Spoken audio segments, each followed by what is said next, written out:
How would you feel about a high school class called therapy, where kids are taught how to set boundaries and deal with their emotions in a healthy manner? My friend is training to be a social worker, and I'd currently working in a school. They do sessions on friendship, romantic relationships, boundaries and consent, and other modules which try to teach social and emotional healthy behaviors.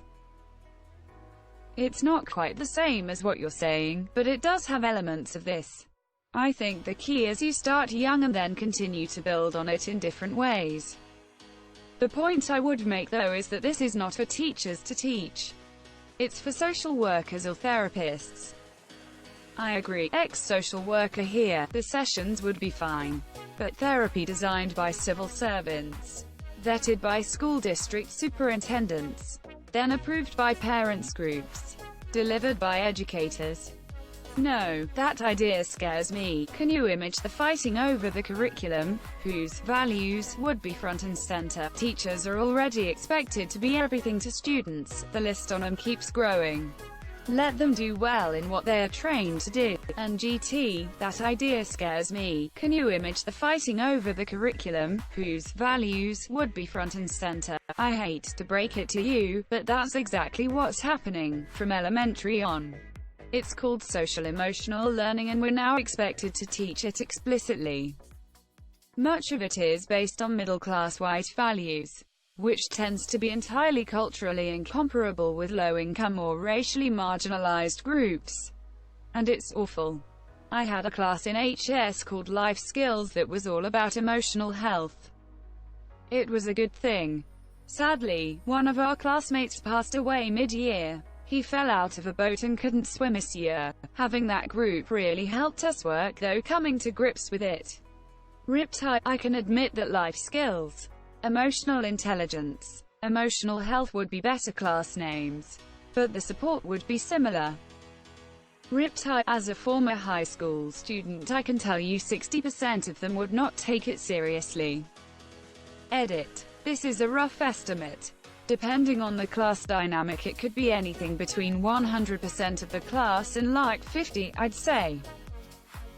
EDIT2, if we use this comment section as a field experiment, I've found that for every positive opinion on this subject there are 2 to 3 negative ones. So my estimate of 60% was slightly low. I'm going to be honest, I doubt any high school system in the world right now would be able to do this properly. And therapy is a very individual thing. I don't think it can be taught in class. Edit. I feel like most people here are forgetting about the fact that this is high school we're talking about. I recently finished it and moved on to A-levels.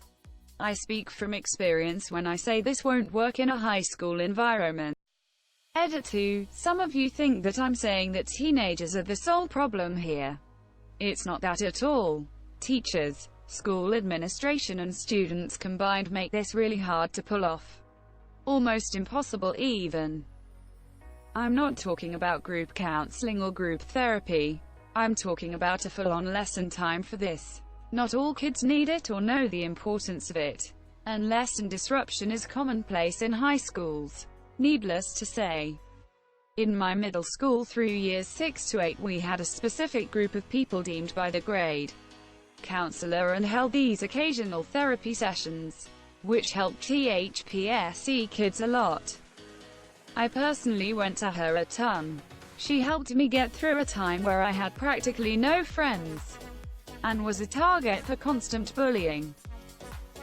Back then, the 60% was just an estimate tbh, depending on the class it might be more like 9/10 peeps. Realistically if anyone knows you're in that class you're going to get bullied. When I worked in group therapy sessions most of the students were the bullies. I mean between people who are taught that they're allowed to speak out and act out their feelings without repercussions, and people who are used to being physically assaulted for just being around, let alone speaking. Which ones are more likely to go into therapy? Especially nowadays when the many problems of group therapy are so easy to Google. I would have firmly ignored about everything in it as a teenager at that age. I was okay in high school, but everything got set up for depression I have had since college that I haven't been able to shake. But looking back at me in high school, I don't think anyone could have gotten through. I had a series of a few sessions with a therapist my mom wanted my brother and I to do with her, and I hated him and wouldn't have considered going to any other therapist then, even though the therapist was really worried about me. I was 25 before I ever considered therapy, and you're never ready until you choose to go. My parents took me to people, waste of money. None of it meant anything until I walked in myself. 23 for me, and couldn't agree more. It's really scary to lay everything out for the first time, and I don't think I could have done it if I personally wasn't ready.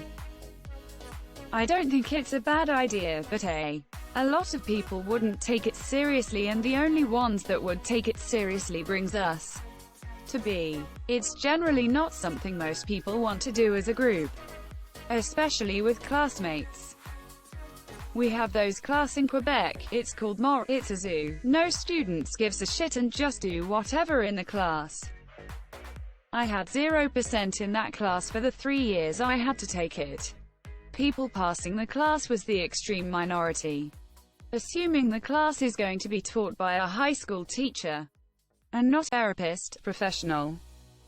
If so, then I think it's a god-awful idea. My school did this. We were with our homeroom teacher class. Everyone in the school had to take this class. Everyone. Very few benefited. There's already a massive push going on in the US to incorporate this kind of learning into classrooms in the form of cell. Research shows that it has to be comprehensive, though, and is actually most effective for early adolescence.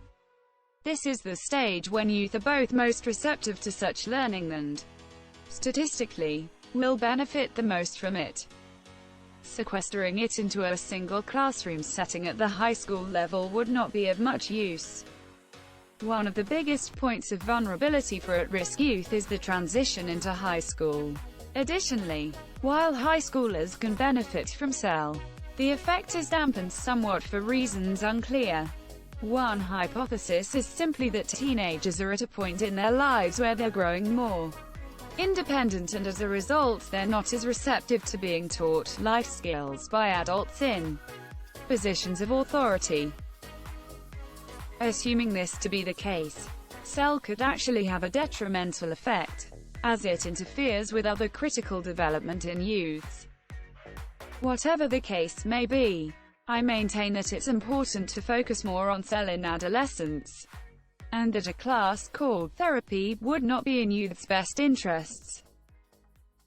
I did a lot of small group counseling in school in the 6 to 14 age range, and as a 35-year-old I find myself automatically using the tools taught in those sessions. I wonder if all kids were to be put in small group settings and counseled, we might see better adults. It would require a lot of school physiologists. I think for the class to be effective it would definitely require competent, experienced teacher who listens. This is due to half of the class would treat it like a joke, just as they do sex ed.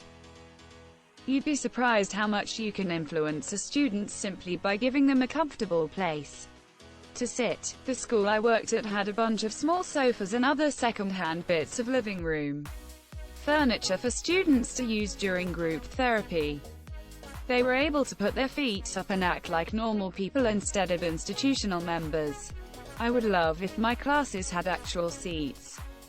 I feel like a homeless person for an hour and 40 minutes at school. Don't understand that shit at all. I didn't pay attention in math, why would I in some class that doesn't even get me a qualification? Isn't that just called parenting?